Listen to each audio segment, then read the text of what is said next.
নমস্কার।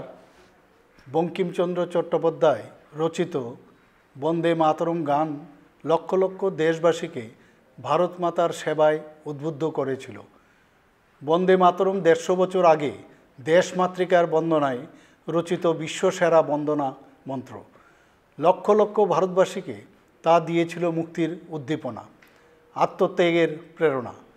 ২০২৫ সালের ৭ই নভেম্বর তার সৃষ্টির ১৫০ বছর পূর্ণ হবে।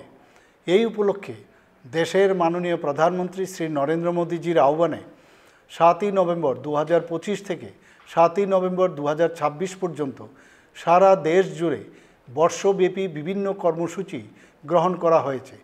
সারা দেশের সাথে আমাদের রাজ্যেও ৭ই নভেম্বর ২০২৫ রাজ্য সদরে কেন্দ্রীয় অনুষ্ঠান উদযাপনের মধ্য দিয়ে এর সূচনা হবে। তাছাড়া ওই একই দিনে রাজ্যের সবকটি জেলা সদর, সব মহকুমা ও ব্লকের পাশাপাশি পুর ও শহুরে স্থানীয় সংস্থাসহ বিভিন্ন অফিস ও শিক্ষা প্রতিষ্ঠানগুলোতেও বন্দে মাতরম গান রচনার ১৫০ বছর পূর্তি অনুষ্ঠানটি উদযাপিত হবে।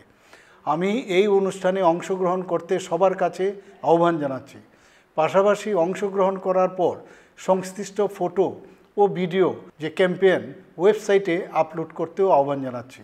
বন্দে মাতরমের ১৫০ বছর পূর্তি উপলক্ষে আগামী ১ বছর বিভিন্ন পর্যায়ে বিভিন্ন কর্মসূচি গ্রহণ করা হয়েছে। আমি বিশ্বাস করি এই ঐতিহাসিক কর্মযজ্ঞের মধ্য দিয়ে বন্দে মাতরম শুধু একটি গান হিসাবে নয়, বরং ভারতের জাতীয় চেতনা, আত্মমর্যাদার প্রতীক হিসাবে আমাদের দেশের যশস্বী প্রধানমন্ত্রী শ্রী নরেন্দ্র মোদীজির বিকশিত ভারত গড়ে তোলার যাত্রার প্রেরণা সঞ্চার করবে। নমস্কার।